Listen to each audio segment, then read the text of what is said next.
আমাকে আমন্ত্রণ জানানোর জন্য কর্তৃপক্ষকে ধন্যবাদ জানাচ্ছি। আমি কবি ডাক্তার শেখ আহমেদ সালমান, আমার বাড়ি খুলনা। আমার প্রথম কাব্যগ্রন্থ খোলা জানালা, সেখান থেকে আমি একটি কবিতা পাঠ করছি। কাব্য আপন ও পর। দূরের যারা পারে না তারা কাছেরদের মতো করে এত সহজে বিবেচনা ছেড়ে আপনি লয় প্রাণটি কেড়ে।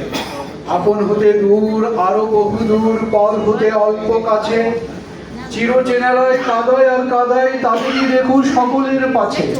দুঃখ কষ্ট বাধা বিঘ্ন যত দেয় যারা তারা কাছে, জনম জনম কাঁদাবে না তোমায় যারাই তোমার পাছে। বলি যে তোমায় বিজ্ঞের মতো হৃদয়খানি যদি চাও অক্ষত, আপনকে তুমি রাখো দূর যতটা সম্ভব তারও বহু দূর।